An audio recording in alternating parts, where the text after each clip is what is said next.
کہ میں اپنے آپ کو ملامت کرنے لگا کہ اوروں کو تو کہہ رہا ہے، خود تو پڑھتا نہیں. کہ اس نے مجھے کھڑا کیا اور میں نماز پہ آیا.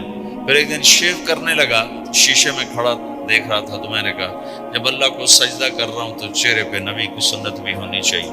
تو میں نے سیفٹی بھی پھینک دی، میں داڑھی بھی رکھ لی.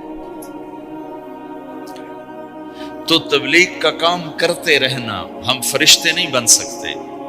ایک دفعہ ایک آدمی نے میرے اوپر بڑی چڑھائی کی، تم تبلیغ والے منافق ہو، کہتے کچھ ہو کرتے کچھ ہو، تمہارے قول اور فعل میں بہت فرق ہے. جب ان کا غصہ اتر گیا تو میں نے ان سے کہا بھائی 100 نمبر تو اللہ نے بھی نہیں مانگے، آپ کیوں مانگتے ہو؟ اللہ نے کہا ہے فمن ثقلت موازینہ، جس کی نیکیاں بڑھ جائیں گی، گناہ تھوڑے ہوں گے تو پاس کر دوں گی. تو 100 نمبر تو اللہ نے بھی نہیں کہا کہ ایک گناہ تیرے کھاتے میں نہیں ہونا چاہیے. 100/100 نمبر لے گا تو جنت دوں گا، نہیں تو ریپٹ مار کے جہنم میں ڈالوں گا. تو 100 نمبر تو اللہ بھی نہیں مانگتا. اسے پتا ہے میرا بندہ کمزور ہے، کبھی گناہ کرے گا کبھی نیکی کرے گا. تو وہ کہتا ہے جس کے پاس 51 نیکیاں ہوئیں اور 50 گناہ ہوئے تولوں گا تو 51 جھک جائیں گے نا، 50 معاف. مثال دے رہا ہوں. ہمارے علاقے میں ایک ذمہ دار تھے، وہ ذکر بھی بہت کرتے تھے، گالیاں بھی بہت دیتے. ادھر سبحان اللہ تیرے فلانے، الحمدللہ کے ساتھ ایک پھکڑ تولتے تھے. ساری زندگی وہ ایسا ہی کرتے رہے. جب وہ فوت ہو گئے تو کسی نے ان کو دیکھا تو انہوں نے پوچھا کہ میاں صاحب آپ کے ساتھ کیا ہوا؟ آپ تو گالیاں بہت دیتے تھے. خود انہوں نے پوچھ رہا ہے آپ تو گالیاں بہت دیتے تھے، تو آپ کے ساتھ کیا ہوا؟ کہ اللہ تعالیٰ نے میرے ذکر اور میری گالیوں کو تولا تو میرا ذکر بڑھ گیا تو میری بخشش ہو گئی. اللہ نے بھی کاؤنٹنگ رکھی ہے، پرفیکشن مانگی ہی نہیں. اگر اللہ پرفیکشن مانگتا تو پھر آپ کہتے تم کرتے کچھ ہو کہتے کچھ ہو.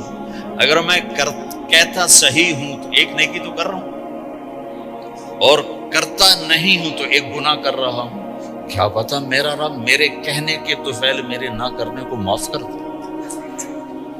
بس ایک صورت میں ہے کام خطرناک کہ اگر میں اس کہنے سننے کو اپنی دنیا بنانے کا ذریعہ بنا لوں پھر خطرناک ہے. تأمرون الناس بالبر وتنسون انفسکم وانتم تتلون الکتاب، وہ یہ آیت. لیکن اگر میرے اندر اخلاص ہے تو پھر میں انسان ہوں، کبھی اچھا کروں گا کبھی برا کروں گا، لیکن میرے ذمہ صدا لگانا ہے. تو بھائیو اس تبلیغ کے کام کو کرتے رہنا، اس سے ایمان بنتا ہے. ایمان سے دین وجود میں آتا ہے. دین کے 2 حصے ہیں، ایک عبادات ہے جس میں نماز سب سے اہم ہے. پھیری پہ ہو گھر پہ ہو نماز نہ چھوڑو. رمضان کے روزے ہیں، اللہ پھر رزق زیادہ دے دے، حج کرو، زکوٰۃ دو. لیکن عبادات بڑی محدود ہیں اور اس میں کثرت اللہ نے مطالبہ بھی نہیں کیا، بلکہ اللہ تعالیٰ نے اس میں اعتدال ہی کو پسند فرمایا ہے. اللہ تعالیٰ نے ہمارے نبی لمبی لمبی نمازیں پڑھتے تھے تو اللہ تعالیٰ نے روک دیا کہ ما انزلنا علیک القرآن لتشقی، میرے نبی میں نے تمہیں قرآن اس لیے نہیں دیا کہ تو لمبی لمبی نمازیں پڑھ کے تھکتا رہے، درمیان نہ چل. اللہ کے نبی نے تبلیغ میں زیادہ زور دکھایا تو اللہ نے اس پر بھی کہا فلا تذهب نفسك عليهم حسرات، اتنا غم نہ کیا کر کے تو خود ہی ہلاک ہو جائے، مات نہیں، ایسا نہ کر. تو عبادات محدود ہیں اور اس میں اعتدال مطلوب ہے. سارا دن مصلی پہ بیٹھنا یہ اللہ نہیں دیکھنا چاہتا. اللہ یہ دیکھنا چاہتا ہے کہ تو باہر جاتا کہ میں دیکھوں کہ اب تو کیا کرتا ہے.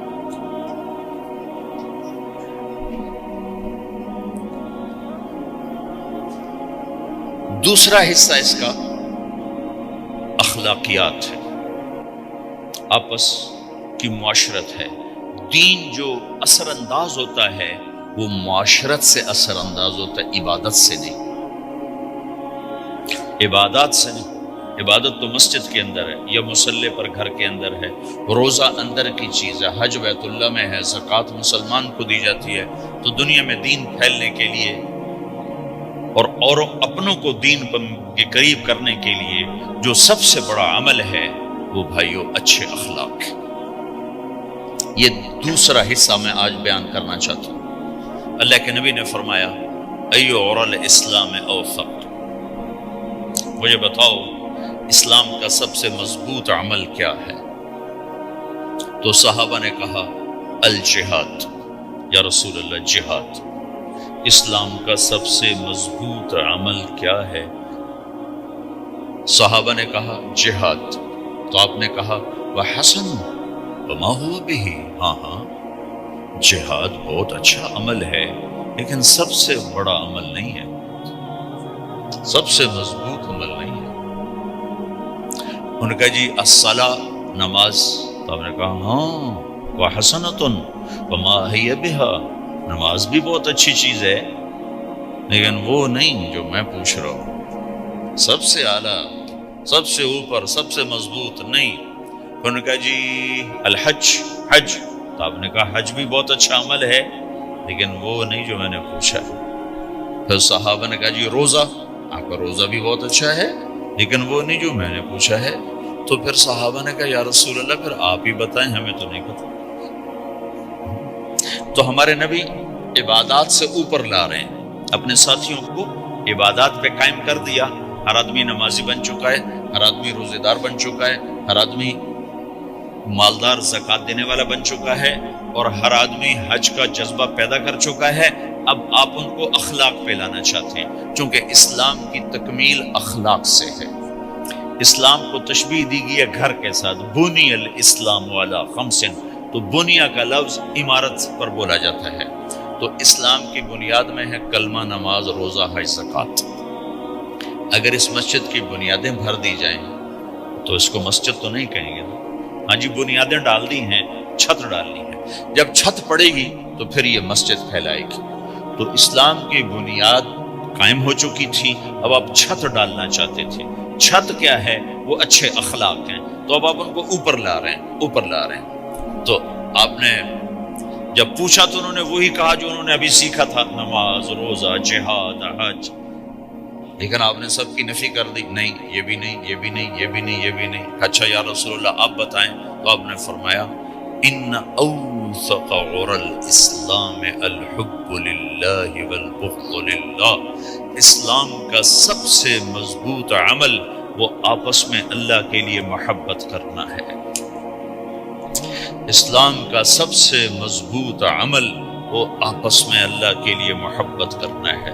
اسلام کا سب سے مضبوط عمل وہ محبت ہے. اللہ کے لیے بغض ہے، اللہ کے لیے محبت ہے. یہ اسلام کا سب سے مضبوط عمل ہے. تو بھائیو یہ چھوٹا سا معاشرہ اسلامی بن جائے، اس کے لیے بنیاد میں نے پہلے بتا دی، اب چھت بتا رہا ہوں، وہ ہیں اچھے اخلاق. اللہ تعالیٰ نے جب ہمارے نبی نے نماز لمبی پڑھی تو اللہ نے کہا درمیانی پڑھو. میں نے ابھی بتایا تبلیغ میں دکھ زیادہ جھیلا تو اللہ نے کہا درمیانہ چلو. لیکن جب اللہ کے نبی نے اخلاق بلند کیے، اخلاق، تو اس پر بھی اللہ تعالیٰ فرماتا میرے نبی ذرا اتنا نرم نہ ہو، تھوڑا سا سختی دکھا، آنکھیں دکھا، تھوڑا شوشاں کر. تو میرے رب نے کیا کہا؟ واہ، میرے رب نے آپ کے اخلاق کی جیسی تعریف کی ہے آپ کے کسی عمل کی ایسی تعریف نہیں کی. نماز کو کہا معتدل، اعتدال، دعوت کو کہا اعتدال، اور اخلاق کو کیا کہا؟ انک لعلی خلق عظیم. اور اس کو طاقت پہنچائی قسم اٹھا کے، نون. پھر قسم اٹھائی قلم کی جو علم کا ذریعہ ہے، والقلم وما یسطرون، مجھے قسم ہے قلم اور اس کی تحریر کی. ما انت بنعمت ربک بمجنون وان لک لاجرا غیر ممنون. ان دو آیتوں کو چھوڑ کر اگلی جو آیت آ رہی وانک لعلی خلق عظیم، اے میرے محبوب میں قسم اٹھاتا ہوں قلم اور اس کی تحریر کی، تیرے اخلاق بڑے عالی شان. یہ نہیں کہا تیرے اخلاق بڑے عالی ہیں. انک لعلی، علا، علا کا یہاں بہت عظیم الشان کردار ہے.